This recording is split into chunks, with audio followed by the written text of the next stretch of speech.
Vous pensez qu'on sera payé vers quel jour le mois prochain? Bah en début de mois, comme d'habitude. Ah bah non, c'est pas comme d'habitude, on sait jamais quand on va être payé. Oh, commencez pas, hein. Non mais j'abuse pas, c'est vrai. Un coup c'est en fin de mois, le mois d'après c'est en début de mois, et parfois c'est même en plein milieu, genre le 10 ou le 15. Et alors, c'est quoi le problème? Mais vous plaisantez, j'espère. Le problème c'est que quand tout le loyer et les autres charges elles tombent, c'est impossible à gérer. Je prends des frais bancaires moi après, hein. J'en ai une tonne à cause de ça. Non mais écoutez, on peut pas gérer vos finances à votre place non plus. En ce moment on a une comptable en moins, donc on fait comme on peut. Mais c'est pas mon problème, faites autrement s'il vous plaît. C'est pas normal de pas être payé au même moment chaque mois. Ah bah si, y a aucun problème là-dessus par contre. La loi ne nous oblige pas du tout à vous payer le même jour chaque mois. Donc du moment qu'on vous donne votre paye pour chaque mois de travail, vous n'avez rien à dire. Bah écoutez, on va voir ça. Oui Inès, je suis avec ma boss là. T'es en parleur? Ouais, dis-moi. Elle dit que la loi l'oblige pas à me payer le même jour tous les mois. Ouais, bah pour le coup elle a raison, la loi n'impose pas à l'employeur de te payer à une date précise. Mais du coup elle a le droit de me payer quand elle veut. Ah non, par contre pas du tout. Tu dois être payé à la même période une fois par mois. Donc elle a pas le droit de me payer une fois en début de mois, genre le 2, après en fin de mois, genre le 31, et le mois d'après ou 2 mois après, le 15. Absolument pas, c'est pas légal. Donc ça veut dire qu'il me paye en retard tous les mois. Donc dans ce cas-là, il se passe quoi? Bah déjà en cas de retard de paiement sur ton salaire, il risque une amende de 2250 €. Et il faut combien de retard pour qu'il prenne l'amende? Ah bah une seule paye en retard, ça suffit pour que tu puisses porter plainte. Et ensuite tu peux demander des dommages et intérêts en justice si à cause des retards de salaire t'as pris des agios par ta banque par exemple. Bon, vous avez gagné, on vous paiera toujours en début de mois maintenant, ok? Et pour mieux te protéger, ne plus te faire avoir juridiquement, abonne-toi pour mieux comprendre le droit. J'ai fait des achats sur votre site internet et j'aimerais bien les renvoyer, mais je trouve pas où c'est. Ah, mais vous voulez retourner des articles soldés? Oui, je les ai achetés en solde. Oui, mais je suis désolée, mais ça va pas être possible, on reprend pas les articles soldés. Comment ça? J'ai pas un délai de 14 jours pour les rendre, comme je les ai achetés sur internet? Malheureusement, le délai de rétractation ne s'applique pas pour les articles en solde.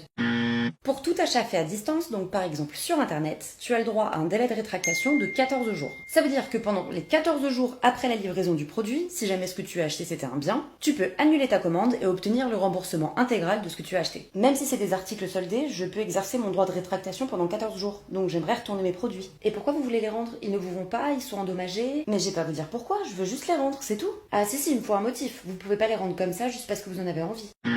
Quand tu exerces ton droit de rétractation, tu n'as absolument pas à justifier pourquoi tu veux retourner le produit. Du coup, tu as totalement le droit de rendre le produit, même si en fait, il t'allait parfaitement, qu'il correspondait à tes attentes, mais juste que simplement, tu n'en veux plus. Donc il n'y a pas du tout besoin qu'il y ait un problème avec le produit pour que tu puisses le rendre. Si juste tu changes d'avis, peu importe la raison, tu as le droit de le retourner. Et une fois que tu as dit à l'entreprise que tu souhaitais exercer ton délai de rétractation, elle a 14 jours pour te rembourser l'intégralité de ce que tu as payé. Il existe quelques exceptions dans lesquelles le droit de rétractation ne s'applique pas, je vous les mets en description. Et pour plus d'informations sur ce qui est légal ou pas, abonne-toi pour mieux comprendre le droit. J'ai besoin d'argent avant la fin du mois, donc j'aurai besoin d'un acompte ce mois-ci. Ah non, ça va pas être possible. Pourquoi? Parce que c'est pas possible, c'est comme ça. Mais attendez, vous n'avez pas le droit de me refuser un acompte. Ah bah si, la paye en principe c'est en fin de mois. Hein. On n'est pas obligé de vous donner votre salaire en avance juste parce que vous le demandez. Ton employeur doit accepter ta demande d'acompte sur salaire s'il s'agit de ta première demande dans le mois. Par contre, si tu as déjà demandé un premier acompte dans le mois et que tu en demandes un deuxième le même mois, ton employeur a le droit de refuser cette deuxième demande d'acompte. J'aimerais un acompte de 1300 € pour ce mois-ci s'il vous plaît. Mais attendez, c'est pas le montant de votre salaire? Si, enfin j'aimerais toucher mon salaire plus tôt quoi. Ah mais c'est pas possible parce que... Comment ça c'est pas possible? Vous n'avez pas le droit de me refuser un acompte. Le problème c'est pas l'acompte en soi, c'est le montant que vous demandez. Vous pouvez pas demander plus que la moitié de votre salaire en acompte. Le montant de l'acompte sur salaire que tu peux demander, c'est la moitié de ta rémunération mensuelle. Et d'ailleurs, l'acompte doit rémunérer un travail déjà accompli. Ce qui veut dire que tu dois attendre le 15 du mois en cours pour demander ton acompte. Comme d'habitude, les sources sont en description. Et pour plus d'informations sur ce qui est légal ou pas, abonne-toi pour mieux comprendre le droit.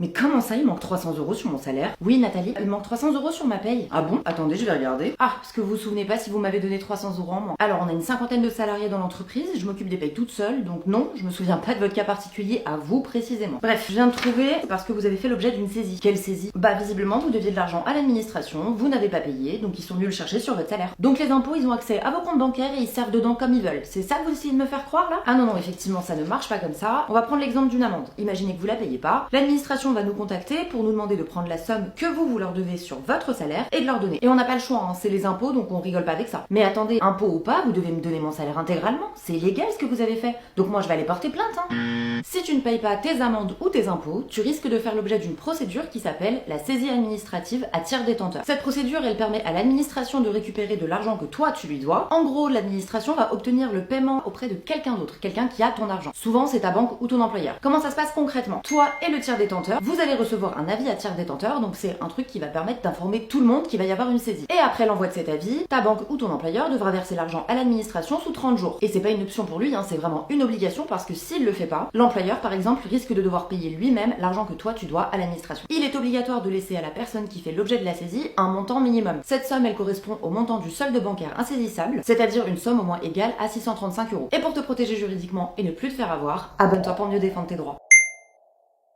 Ok, donc on passe à l'exercice 3. Et du coup, t'as dit quoi au début? Tu devais rien me dire. Si on pouvait faire ça dans le silence, s'il vous plaît.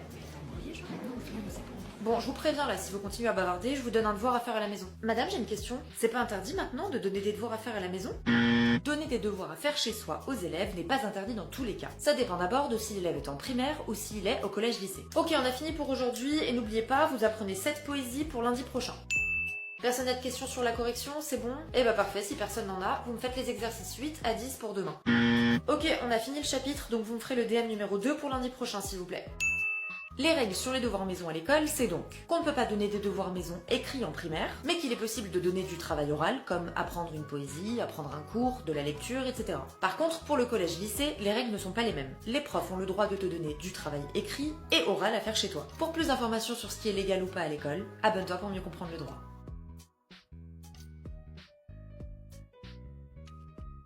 Eh ben bonjour Inès, encore en retard pour changer. Je suis vraiment désolée, il y a des travaux sur la ligne, du coup plein de trains sont supprimés. Train? Mais je croyais que vous habitiez dans le centre. Oui, enfin pas vraiment. Mais attendez, vous avez menti sur votre adresse? Oui, en fait j'avais peur que vous me recrutiez pas si j'habitais pas à Paris même. Ah bah écoutez, vous avez eu raison, je vous aurais jamais pris. Je vais être transparent avec vous, on va lancer une procédure de licenciement. Parce que mentir sur son adresse, c'est inadmissible.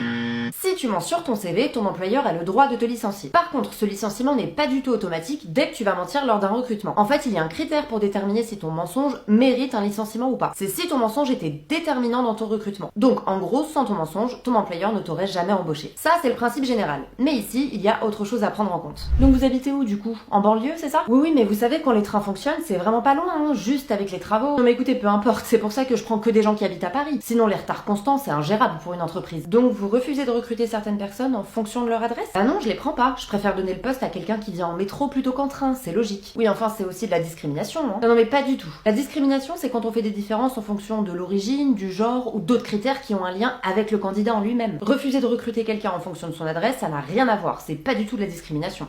Si lors d'un recrutement, un employeur traite différemment un candidat en fonction de son origine, son genre, son handicap ou encore de son lieu de résidence, c'est une discrimination. Et la discrimination, c'est une infraction pénale punie de 3 ans de prison et 45 000 € d'amende. Donc si un jour ça t'arrive, tu pourras porter plainte. Et pour ne plus te faire avoir juridiquement, abonne-toi pour mieux défendre tes droits. Je vais bientôt déménager, je dois quitter mon appart là. Mais franchement, j'ai trop le seum, je me suis fait avoir. Pourquoi? Bah tu sais, je suis dans un meublé, donc normalement c'est 1 mois de préavis. Ok. Dans mon contrat, il y a écrit 3 mois de préavis. Et j'ai évidemment pas capté quand j'ai signé. Ah merde. Je suppose que comme t'as signé 3 mois dans ton contrat, bah maintenant c'est ça qui s'applique. Et non. Le préavis pour résilier un bail meublé, c'est 1 mois. Ça c'est l'article 25-8 d'une loi de 1989. Mais l'article 25-3 de cette loi dit que tous les textes qui sont dans le chapitre, dans lequel il y a l'article qui dit ce sera 1 mois, sont d'ordre public. Et en gros, quand on dit d'un texte qu'il est d'ordre public, ça veut dire qu'on peut pas écarter l'application de ce texte par un contrat. Parce qu'en gros, son application est obligatoire, grosso modo dans tous les cas. Donc si tu es dans un logement meublé, que tu veux déménager, mais que sur ton contrat, sur ton bail, il y a écrit que le délai de préavis c'est 3 mois, comme le délai de préavis d'1 mois est d'ordre public, c'est ce délai-là d'1 mois qui doit s'appliquer. Donc quand tu envoies ta lettre de préavis, tu auras juste à mentionner que le délai de préavis qui court, il est d'1 mois. Pas besoin de faire d'autre chose de particulier en théorie, sachant que si t'es dans cette situation-là et que t'es pas hyper à l'aise ou que t'as des difficultés à écrire ta lettre, sur le site servicepublic.fr, il y a un modèle de lettre. En gros, tu remplis juste tes informations dans des cases et la lettre se fait automatiquement en incluant justement dans la lettre une petite phrase qui dit que comme c'est un bail meublé, c'est 1 mois de préavis, même si les dispositions du contrat prévoient autre chose. Donc n'hésitez pas à l'utiliser si vous en avez besoin, franchement, il est vraiment bien.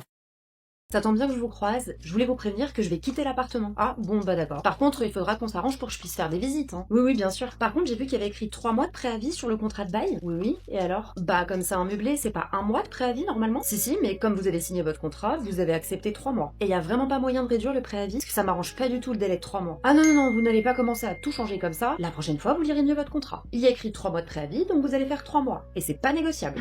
Le préavis pour résilier un bail meublé, c'est 1 mois. Et le texte juridique qui prévoit cette règle est d'ordre public. Ce que ça veut dire, c'est que cette règle ne peut pas être écartée par un contrat et que son application est obligatoire pour tout le monde. Donc même si tu as signé un bail qui prévoit 3 mois de préavis, c'est le délai prévu par la loi de 1 mois qui s'applique. Écoutez, la loi dit que c'est 1 mois, donc je partirai dans 1 mois. Et je vous préviens, je ne paierai pas 2 mois de loyer en plus. Bah écoutez, si vous payez pas les 3 mois de préavis, comme prévu par le contrat que vous avez signé, je vous attaquerai en justice pour récupérer les loyers.